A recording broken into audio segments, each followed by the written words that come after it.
자, 사형 선고를 받고 초조하게 한 날 한 날 지내고 있는 어떤 사형수에게 당신이 지금 가장 듣고 싶은 말이 무엇입니까? 라는 어떤 질문을 받는다면 그 사형수는 뭐라고 대답을 할 것 같습니까? 제가 만약 그런 사형수라면 저는 이렇게 대답을 하고 싶습니다. 지금 당장 정부의 법무부로부터 어떤 관계자가 내가 특별 사면을 받았다는 증서를 갖고 와서는 이제 이 증서를 받는 순간 당신은 이제 사형 집행이 정지될 뿐 아니라 그동안 저질러왔던 모든 죄가 완전히 없는 것으로, 죄를 안 저지른 것처럼 그렇게 완전히 깨끗하게 될 것입니다. 그리고 이 사면 증서를 받는 순간 나가도 좋습니다. 저는 아마도 가장 하고 싶은 얘기가 뭐냐면 그런 얘기를 할 겁니다. 왜냐하면 사형 속에 있어서 그 사형을 면제받고 또 그 어두컴컴한 그 답답한 좁은 감방에서 벗어나는 것, 이거보다 중요한 것은 없기 때문에 그렇습니다. 그런데 아십니까? 성경은 이와 같은 일이 일어났으며 이보다 더 좋은 일이 일어났다고 성경은 말씀하고 있다는 것이죠. 죄로 인해서 하나님의 진노 아래서 죽음의 증상을 느끼다가 죽음 속에 신음하다가 영원한 지옥 불못으로 던져질 사람들이 마치 죄가 전혀 없는 것처럼, 아니 죄를 한 번도 저지르지 않은 것처럼 의롭다 여겨질 뿐 아니라 하나님의 자녀가 돼서 영원히 행복하게 살게 되는 길이 열렸다고 성경은 말씀하고 있는 것입니다. 그야말로 죽음의 절망적인 상태에서 희망의 삶으로 새롭게 전환되는 놀라운 일이 일어났다는 것이죠. 그것이 바로 지난주에 봤던 로마서 3장 21절, 그러나 이제는 그 뜻입니다. 이제는 하나님의 의가 나타남으로 인해서 그런 일이 일어나게 됐다는 거예요. 하나님의 의가 뭐냐면, 하나님의 의가 나타냈다는 뜻이 뭐냐면 예수 그리스도 안에서 하나님께서 죄인들을 친히 불러서 의롭다 여겨주시고 죄 없다 선언해 주시고, 그리고 더 나아가서 하나님 앞에 바로 서서 하나님이 약속하신 무한한 복을 누릴 수 있는 그런 자리에 세워줬다는 것, 이게 바로 하나님의 의가 나타났다는 뜻입니다. 더 나아가서 감사한 것은 성경은 말하기를 이 무서운 심판 아래 놓여 있던 죄인들이 죄 없다 의롭다 여겨지는 것뿐 아니라 하나님 나라의 가족으로 영원히 살게 되는 이 놀라운 일이 모든 사람에게 공짜로 주어졌다는 거예요. 모든 사람에게 공짜로 주어졌다는 거예요. 한마디로 말하면 선물로 주어졌다는 거예요. 누구에게? 모든 사람에게. 물론 하나님과 바른 관계를 맺고 하나님께서 약속하신 그런 복을 누리게 되는 그 일, 그것이 공짜로 주어졌다고 해서 그것이 하찮은 것이 아닙니다. 하찮고 보잘것없어서 그냥 거저 가져라고 주어진 것이 아니라 이미 그 일은 예수 그리스도께서 십자가에서 모든 대가를 지불해 놓은 상태, 예수님께서 죄의 삭은 사망이요 죄값을 모든 사람이 지불해야 되는데 예수님께서 그 모든 것을 전가받아서 대신 지불해 놨기 때문에 공짜라는 것입니다. 더 감사한 것은 이 하나님의 의를 공짜로 받는 데 있어서 우리가 해야 할 일이 있다면 무엇일까 또 궁금할 텐데, 이 공짜로 은혜로 값없이 받는 이 은혜를 받는 데 있어서 우리가 할 일은 딱 한 가지, 바로 믿음으로 받으면 된다는 것입니다. 이래서 기쁜 소식이고 이래서 복된 소식인 것이죠. 오직 믿음만이 하나님이 계획하시고 하나님이 주고자 약속하신 것을 받는 수단이다, 이런 말입니다. 그래서 하나님의 은혜로 값없이 구원받은 사람들, 믿음으로 의롭다 여김 받은 사람은 자랑할 것이 없다는 거예요. 왜냐하면 그것을 받기 위하여 내가 한 것은 아무것도 없고 그저 손내밀로 믿음으로 받았을 뿐이기 때문에 그렇습니다. 이게 바로 3장 27절, 28절 말씀입니다. 우리 함께 다시 한번 읽어볼까요? 시작.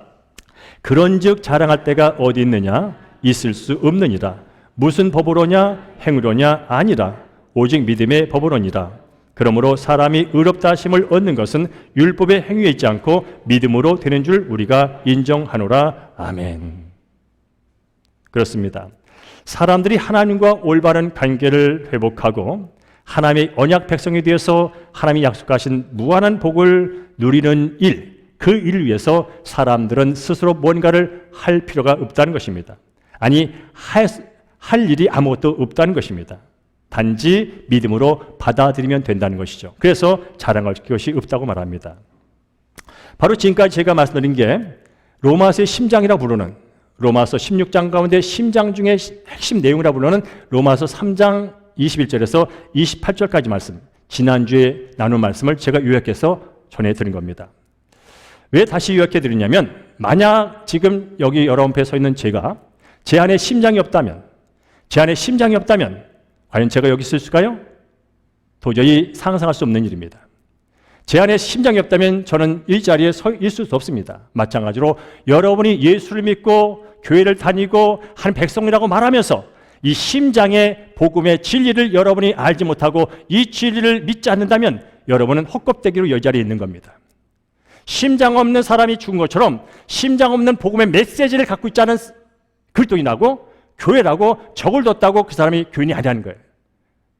그러면서 오늘 심장인 말씀, 이 말씀을 다시 한번 여러분 마음속에 간직하시고 이 심장 같은 이 복음의 말씀이 여러분의 마음을 감화시키고 변화시켜서 바로 놀라운 의의 자리, 의로 여겨지는 하나님의 자녀로 축복받는 여러분 되기를 주님으로 축복합니다.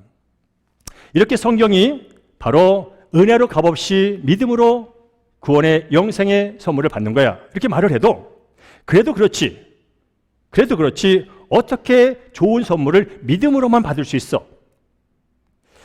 그래도 무엇인가 내게 선물을 주신 그분에게 내가 뭔가 좀 해야 되는 거 아니야? 공짜라고 하니까 더 믿을 수가 없어. 이렇게 생각하면서 믿음으로 하나님과 바른 관계를 맺는 것을 이해하지 않고 받아들이지 않고 도리어 거리끼 하는 사람들이 많다는 것입니다. 그 대표적인 사람들이 바로 유대인들이었습니다. 그래도 그렇지 어떻게 믿음만으로 의롭게 된다는 거야? 하나님의 언약 백성이 되려면 착한 일도 좀 해야 되고 할례도 받아야 되고 율법도 지켜야 되는 거 아니야?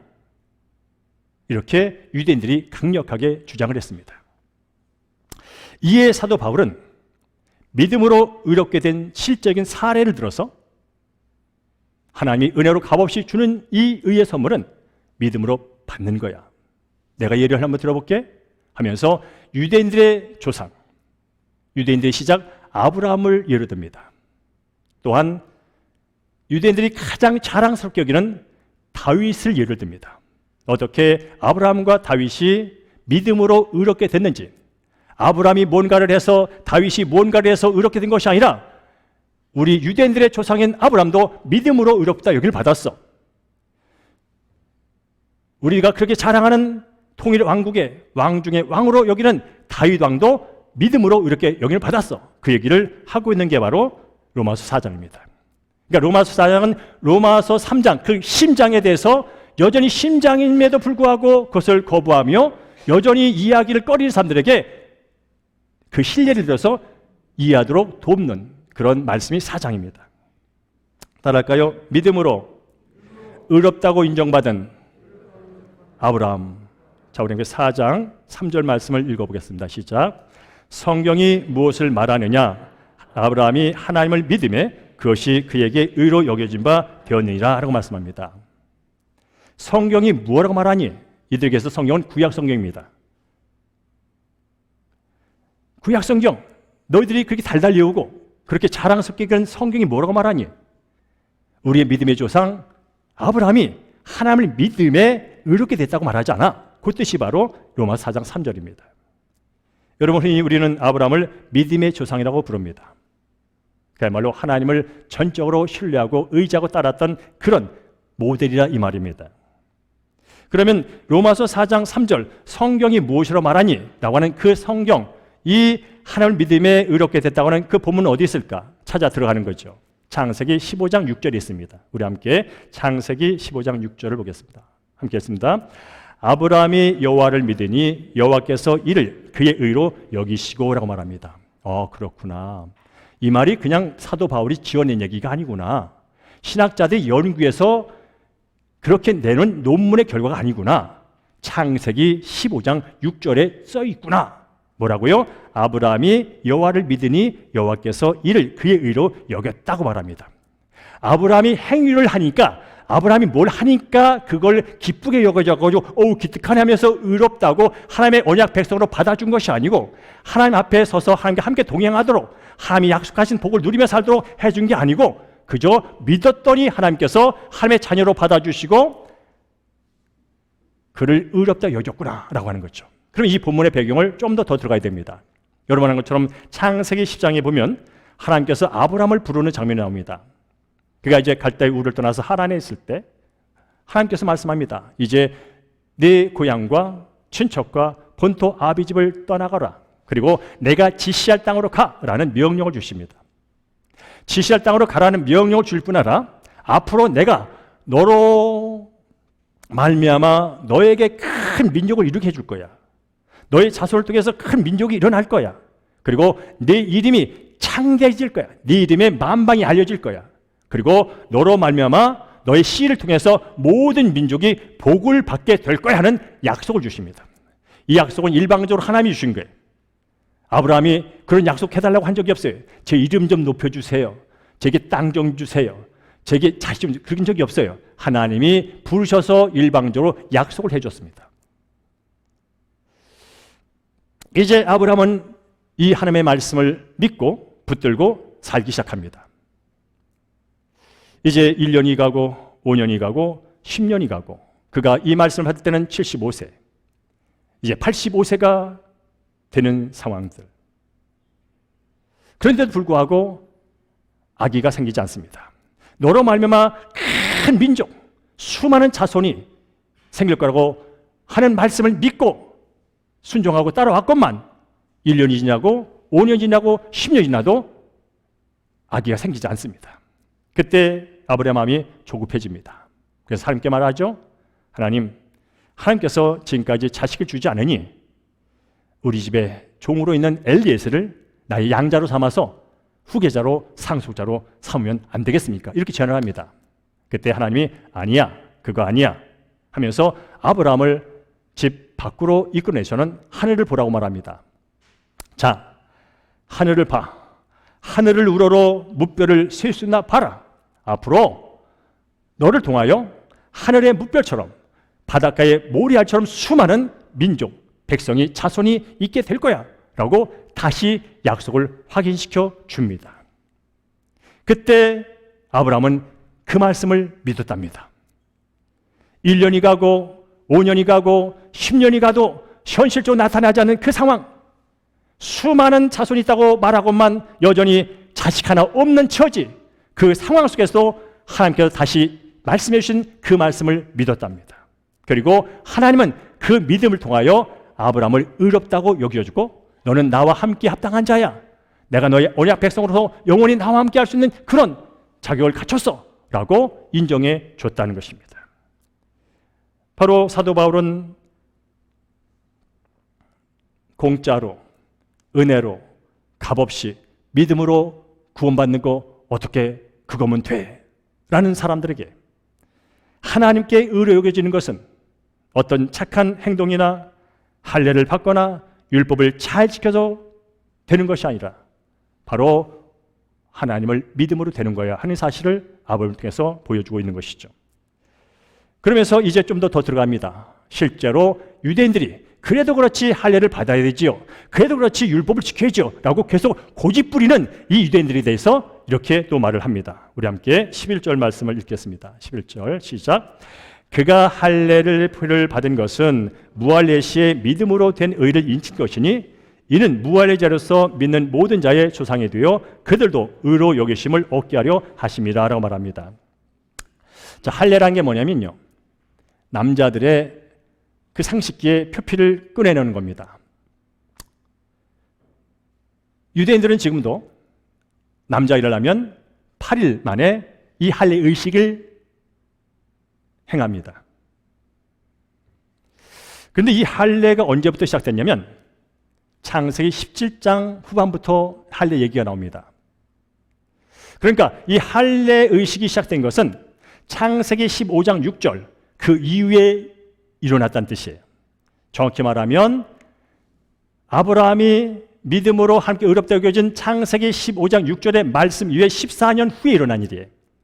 그러니까 아브라함이 하나님께 의롭다 여겨질 때 이 할례의 의식은 없었어요. 할례가 없음에도 불구하고 의롭다 여김을 받았다는 거예요. 그렇다면 하나님 앞에 의롭다 여기는 것은 할례와 상관없는 거구나. 할례가 있기 전 14년 전에 이미 의롭다 여겨졌는데 뭐라고요? 믿음으로만. 그러니까 하나님께 받아들인 것은 어떤 할례나 종교 의식으로 하나님께 받아들인 게 아니구나. 이것을 설명해 주고 있는 것이죠. 여러분, 그런 사람도 있습니다. 세례를 받아야만 구원을 받았다고. 여러분, 세례를 받아서 구원받는 거 아닙니다. 따라할까요? 예수를 믿어서 구원받습니다. 세례는 중요합니다. 그것은 뭐냐면 내가 예수를 믿고 구원받았다는 것을 외적으로 표현하는 상징적인 의식이기 때문에 중요하지, 세례 자체가 우리를 구원에 이르게 하지 않습니다. 똑같은 얘기를 하는 것이죠. 그래도 이제 유대인도 말합니다. 그래도 그렇지, 율법은 지켜야 되잖아요. 그래도 율법은 지켜야 되잖아요. 틀린 얘기는 아니죠. 율법은 지켜야 합니다. 그러나 이 점에 대해서 또 사도 바울은 이렇게 말을 합니다. 우리 함께 13절 말씀을 읽어보겠습니다. 시작. 아브라함이나 그 후손에게 세상의 상속자가 되라고 하신 언약은 율법으로 말미암은 것이 아니요 오직 믿음으로 말미암은 것이다 라고 말합니다. 그래도 율법을 지켜야 되는 거 아니에요? 그래도 율법을 지켜야 구원받는 거 아니에요? 라고 이렇게 말하는 사람들에 대해서 아니야, 아브라함이나 그 후손에게 세상의 상속자가 되려고 하신 것, 하나님의 상속자가 되게 하신 것은 율법으로 말미암은 게 아니야. 율법을 지켜서 하는 게 아니야. 오직 믿음으로 말미암는 거야. 자, 그럼 이 얘기를 또 한 번 더 들어가야 됩니다. 자, 그럼 율법이 언제 유대인들에게 주어졌을까?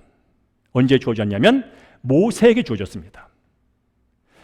모세가 홍해를 건너서 시내산에 있을 때 그때 주어진 겁니다. 이 시점은 바로 창세기 15장 6절 보다 최소한 430년 후에 율법이 주어졌습니다. 그러니까 아브라함이 믿음으로 의롭다 여겨질 때 율법은 없었습니다. 율법 없이 의롭다 여김을 받았습니다. 그런데 유대인들은 율법을 지켜야 의롭게 되지 않냐고 주장을 합니다. 무슨 얘기니? 율법은 최소한, 정확한 숫자는 말할 수 없지만 최소한 430년 후에 주어졌다니까? 아브라함은 율법이 주어지기 전에 43년 전에 이미 의롭다 여겨졌다는 건 어떻게? 믿음만으로. 이렇게 해서 정확하게 바로 의롭게 된다는 것은 어떤 할례 같은 의식, 종교적인 의식 또는 뭔가를 더 잘 지켜서 받는 것이 아니라 오직 하나님의 하나님 되심, 하나님 말씀하신 약속을 붙들고 나갈 때 주어지는 거구나 라는 사실을 이렇게 말씀해 주고 있는 것이죠. 여러분, 율법은 선한 것입니다. 율법은 지켜야 합니다. 그러나 율법의 목적은 죄를 깨닫게 해주는 게 목적입니다. 하나님을 떠난 죄성을 가진 사람들은요, 자기가 하는 일에 대해서 이게 죄인지 아닌지를 몰라. 그런 사람들에게 이것은 죄다 알려주는 거예요. 그러니 하지 말라고 경계선을 보여주는 게 율법의 역할이에요. 그렇지만 율법은 사람들이 죄를 지적할 수는 있지만 죄에 빠진 사람들을 그 죄에서 건져낼 수는 없어요. 그런 능력은 없어요. 그게 바로 율법이 갖고 있는 한계예요. 그럼에도 불구하고 우리는 율법을 지켜야 하지만 율법을 지키는 것이 구원의 조건은 아니라는 뜻이에요. 자, 그런 면에서 다시 한번 16절에 이렇게 사도 바울이 말을 합니다. 읽어볼까요? 시작. 그러므로 상속자가 되는 그것이 은혜에 속하기 위하여 믿음으로 되나니 이는 그 약속을 그 모든 후손에게 굳게 하려 하십니다. 율법에 속한 자에게뿐 아니라 아브라함의 믿음에 속한 자에게도 그러하니 아브라함은 우리 모든 사람의 조상이라 말합니다. 은혜에 속하기 위하여, 은혜로 값없이 하나님 백성 되기 위하여, 은혜로 값없이 공짜로 하나님의 자녀가 되어서 하나님 약속하신 것을 영원히 누리는 일에 있어서는 그것은 믿음으로 되는 거예요. 여러분, 제가 오늘 국어 교과서를 읽듯이 또박또박 읽고 있습니다. 이 말씀이 여러분의 심장 가운데, 마음 가운데 정말 자리를 꽉 잡아서 그 어떤 것도 내 구원에, 어떤 내 신앙에 틈타지 못하도록 오늘 말씀이 여러분의 심령 가운데 깊이 새겨지기를 주님으로 축복합니다. 자, 그러면 이제 오늘 본문은 여기서 마치지 않고 아브라함이 어떤 믿음을 보여왔는지를 또 좀 더 구체적인 사례를 통해서 말씀해주고 있습니다.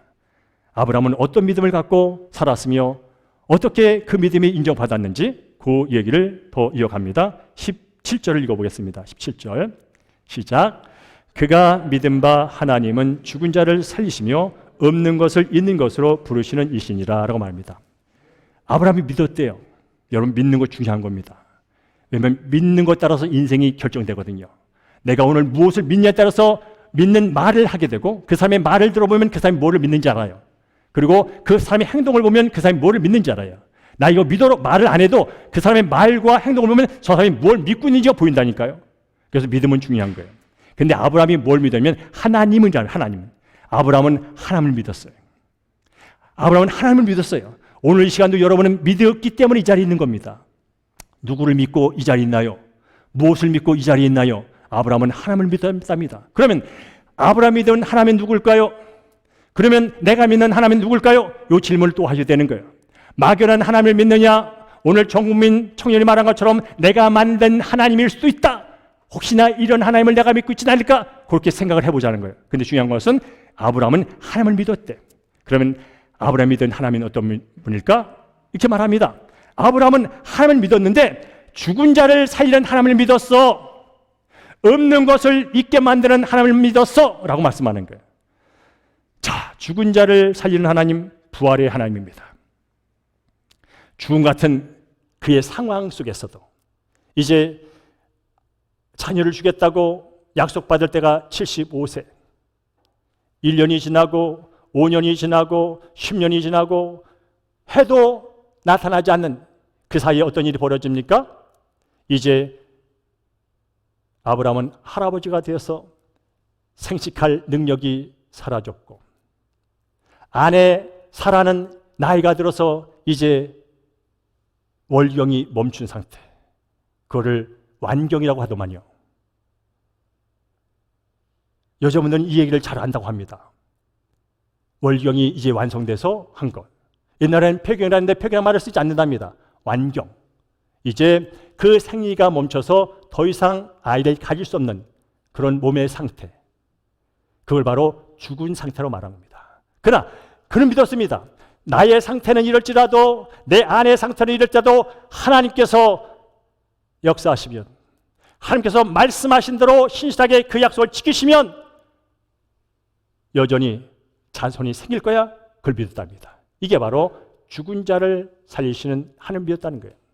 더 나아가서 없는 것을 있는 것으로 믿는 하나님, 그 하나님 누굴까요? 창조주 하나님입니다. 하나님은 창조주 하나님인 줄로 믿습니다. 태초에 하나님이 말씀하시니라 하면서 이제 천지 만물이 창조된 게 누가 있다고요? 하나님이 창조하신 거예요.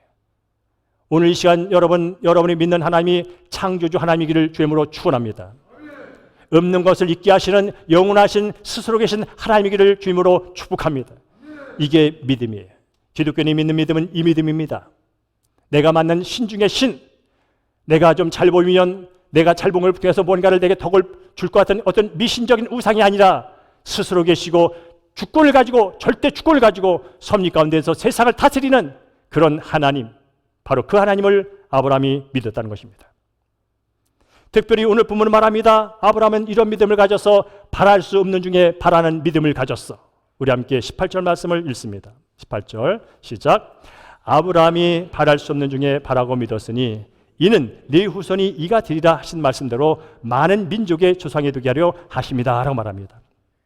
여러분, 믿음이 뭐냐면요, 보이지 않는 걸 믿는 거예요. 바랄 수 없는 걸 믿는 게 믿음이에요.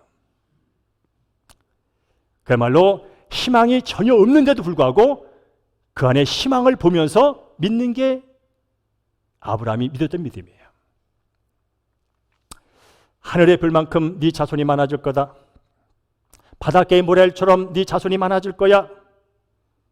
그렇게 오래전에 약속을 받을 거면 지금 나이 이제 99세까지, 약속을 받은 지 이제 25년이 가까워진 그 시점까지 그에게는 잡히는 것도, 그는 보이는 것도 어떤 자손도 없었습니다.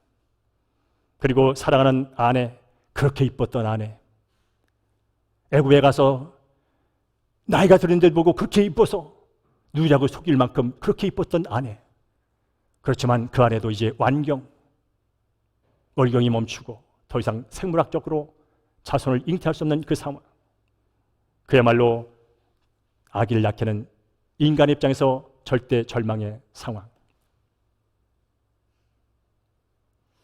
그런데도 불구하고 그는 믿음이 약해지지 않고 끝까지 하나님이 하실 것을 믿었다는 거예요. 세상 사람 말합니다. 저 아브라함 할아버지 사라의 할머니 미쳤어. 아이를 못 갖더니 미쳤어. 다 끝난 것처럼 보이는데 여전히 하늘의 별처럼 바닷가의 모래처럼 자기를 통해서 애들이 낳는데, 자손이 낳는데 주변 사람들은 비웃었습니다. 그러나 아브라함은 믿었습니다. 우리 함께 19절을 읽겠습니다. 시작. 그가 백산에 되어 자기 몸이 죽은 것 같고 사라의 태가 죽은 것을 같음을 알고도 믿음이 약해지지 아니하고. 여러분, 여기 중요한 단어가 있어요. 알면서도 믿었다는 거예요. 생물학적으로 더 이상 아이를 가질 수 없는 상태인 걸 알면서 믿었다는 거예요. 모르면서는 믿을 수 있어요. 무식하니까. 그러나 알면서 믿었대. 이 알미 뭡니까? 세상의 지식과 세상의 학문과 세상의 의학적인 모든 것으로 안 돼요. 끝났어요. 더 이상 가능성이 없어요. 라는 실제 상황을 알면서 믿었다는 거예요. 이게 바로 바랄 수 없는 중에 바라는 믿음이에요. 그럼 어떻게 그게 가능했을까? 어떻게 그게 가능했을까? 라는 질문을 하는 데 대해서 20절과 21절은 이렇게 말씀하고 있습니다. 시작. 믿음이 없어 하나님의 약속을 의심하지 않고 믿음으로 견고해져서 하나님께 영광을 돌리며 약속하신 그것을 능히 이루실 줄을 확신하였으니라고 말합니다. 와우. 나이 99세, 임신하기 어려운 완경의 상태,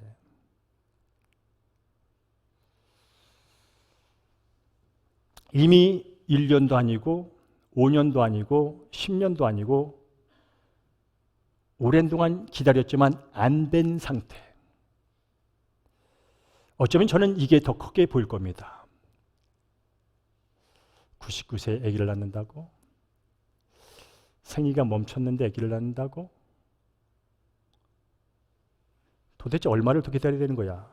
아마 그 생각이 저를 지배했을 것 같습니다. 그리고 그 생각에 집중하는 순간 저는 계속해서 실망과 좌절과 절망 속으로 빠져들었을 것입니다. 이게 일반적으로 우리가 살아가면서 직면하는 상황이기 때문에 그렇습니다. 그런데 아브라함은 99라는 숫자, 얼굴이 쭈글쭈글해지고 자기 생식 능력이 없는 그런 상태에 집중한 것이 아니라 그건 진짜입니다. 그건 실존입니다. 그건 실제입니다.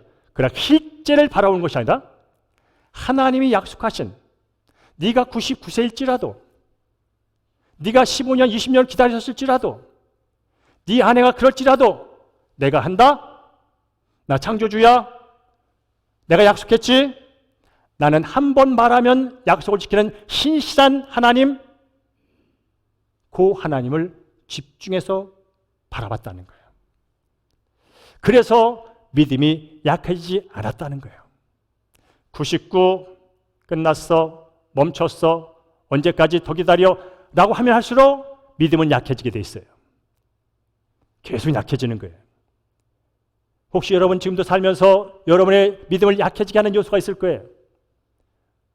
기도를 해도 응답이 안 온다든지, 열심히 쓰고 해도 수익이 오르지 않는다든지, 열심히 공부를 해도 뭔가 합격의 소식이 없다든지, 내가 최선을 다하는데 뭔가 이루어지지 않는 것 때문에 여러분의 믿음이 약해질 수 있어요. 하나님이 나를 사랑하긴 한 건가? 하나님이 지금 살아있기는 한 건가? 하는 약해질 수 있는 요소가 여러분 안에 있다는 거예요. 그러나 중요한 것은, 내 상황보다 중요한 것은 죽은 자를 살리시고 없는 것을 있게 하시는 하나님이 중요하다는 거예요. 믿음은 바로 뭐냐면 내 상황을 바라보는 것이 믿음이 아니라 내 상황 위에 계신, 상황보다 크신 하나님을 끝까지 바라보는 것이 믿음인 줄로 믿습니다. 그래서 바로 아브라함이 그것을 했다는 거예요. 약속하신 것을 능히 이루실 줄 확신하며, 지금 상황이 확신할 상황이 아니에요. 5년이 지났어요. 10년이 지났어요. 이제 안 된다니까. 확신할 상황이 아니라니까. 이제 접어야 할 시간이라니까. 이제 포기할 시간이라니까. 이제 원망하고 돌아설 시간이라니까. 근데 그러지 않았습니다. 약속하신 것을 누가? 하나님이. 신실하신 하나님이 약속하셨기에, 누가 없는 것을 있게 하시는 전지전능하신 하나님이 말씀하셨기에 그분을 끝까지 바라보며 믿으며 그분이 하시면 된다는 그 확신을 갖고 계속해서 붙들고 있었다는 거예요. 이게 바로 아브라함의 믿음이라는 거예요. 그 믿음을 보고 뭐라고요? 22절 보니까 그러므로 그것이 그에게 의로 여겨졌나니. 예배를 많이 드렸다, 11조를 많이 냈다, 봉사를 많이 했다, 저 사람은 저 집사보다 낫다, 저 권사보다 낫다, 저 목사보다 낫다가 아니라 바로 끝까지 죽음 같은 상황에도 불구하고 약속하신 하나님을 끝까지, 전지전능하신 하나님을 끝까지 믿고 그분이 하실 것을 확신한 그걸 보고 하나님이 뭐라고요? 그에게 의로 여겼다는 거예요. 여러분, 오늘 말씀은 참으로 중요합니다. 심장입니다. 심장. 기독교의 심장의 복음 같은 거예요. 심장이 없으면 죽은 거예요. 아무리 겉멋이 멀쩡하고 아무리 우리의 의식과 열정이 뛰어나도 심장 없이 하는 열정은 결국 죽은 거예요. 그래서 말씀이 중요한 거예요. 오늘 국민 형제 말했습니다. 일제일 동반자 관계에서 가장 깨달았다면 말씀에 근거한 믿음. 내 소망과 내 기복에 근거한 믿음이 아니라 스스로 계신 하나님, 모든 걸 가능하신 하나님, 그리고 무한히 은혜를 베푸시며 자비하신 그 하나님, 그분의 성품을 믿고 그분의 능력을 믿는 그 모든 근거가 어디? 성경 66권. 그래요. 그 중에 하나 뭐라고요? 로마서 3장 21절에서 28절 말씀. 물론 다 중요해요. 그러나 정말 어떻게 우리가 죄인된 자리에서 의로운 자리로 넘어오게 되는지, 그것을 말씀에 근거하여 믿을 때 거기에 우리는 생명이 일어나는 거예요. 사랑하는 성도 여러분, 이런 말씀을 정리합니다. 아브라함은 하나님의 성품을 믿을 뿐 아니라 하나님의 약속하신 말씀을 믿었다고 오늘 써 있습니다. 여러분, 하나님을 믿는다는 것은 하나님이 말씀하신 말씀을 믿는 거예요. 우리는 모순적인 삶을 살 때가 너무 많아요. 하나님은 믿는다고 말하는데 하나님의 말씀은 안 믿어. 이런 일은 존재하지 않아요. 하나님을 진짜 믿는다면 하나님이 말씀하신 말씀을 믿고 사는 게 정상이에요. 그게 합리적이고 그게 이성적인 거예요. 우리는 하나님을 믿는다고 하면서 말씀을 보질 않아요. 말씀을 듣질 않아요. 말씀을 삶까지 적용하질 않아요. 하나님을 믿는다면서. 근데 아브라함은 믿었어요. 뭐라고요? 하나님 자신을 믿었을 뿐 아니라 하나님 말씀하신, 내가 너로 말미암아 하늘을 봐, 너를 통하여 하늘의 별처럼 바닷가의 모래처럼 수많은 자손을 네 씨를 통하여 복되게 할 거야 라는 그 말씀을 믿었다는 거예요. 약속의 말씀을 붙들었다는 거예요. 오늘 여러분 다만주간도 사실 때 우리 환경은 나로 하여금 믿음에서 멀어지게 만들고 나로 만들고 실축하고 원망하는 요소 가운데로 계속 나를 끄집어버리는 모든 환경이 내 주변에 득실거리고 다가올 거예요. 그러나 그것에 집중한다면 우리는 또 실패합니다. 그러나 그 상황 속에서 여전히 함께 하시며 끝까지 너를 포기하지 않고 너를 버리지 않고 함께 하신다고 하는 전지전능하신 자비와 사랑이 무한하신 그분을 붙들 수만 있다면 뭐에 근거요? 말씀에 근거요. 오늘 제가 말하는 것은 제가 경험해 보니까 하나님은 나를 안 떠납니다. 오늘 제가 말씀하신 것은 제가 경험해 보니까 하나님은 나를 포기하지 않습니다 하는 나의 경험에서 말하는 게 아니에요. 성경 곳곳에서 나는 세상 끝날까지 너와 함께 한다니까. 네가 불 가운데 지날지라도 나는 너를 포기하지 않고 너를 보호한다니까. 네가 물 가운데 지날지라도 물이 해치 않도록 내가 너를 보호한다니까. 왜냐하면 내가 네 아버지거든. 왜냐하면 내가 네 주인이거든. 나는 처음과 끝이 없는 영원한 이 세상의 주권자. 그러니 걱정하지 마. 그 나를 바라보라고. 상황은 왔다 가는 거야. 질병도 왔다 가는 거야. 죽음마저도 너와 나를, 너의 영원한 삶을, 생명을 어쩔 수 없어 라고 하는 그 말씀, 어디? 성경. 그 말씀에 근거하고 그것을 붙잡고 사는 거예요. 그럴 때 놀라운 역사가 일어나는 거예요. 아브라함이 말했잖아요. 네 이름이 창대히 될 거라고. 창대히 됐잖아요. 이 조선 땅까지 아브라함의 이름이 불려지잖아요. 이 한국 땅까지 아브라함이 이름이 오늘도 이렇게 선포됐잖아요. 어떻게 가능했습니까? 하나님이 약속했으니까. 하나님이 그걸 가능케 한 거예요. 아브라함이 자기 이름 내려고 인터넷에다가 자기 이름을 쓴 게 아니에요. 인터넷에다 페이스북에다 자기를 알린 게 아니에요. 하나님이 내가 너의 이름을 창대케 한다는 그 약속이 하나님이 하시는 일 가운데서 드러날 것 뿐이에요. 이게 바로 우리가 믿는 하나님이라는 거예요. 그래서 여러분, 오늘도 여러 가지 절망 가운데 있는 상황 속에 있거든요.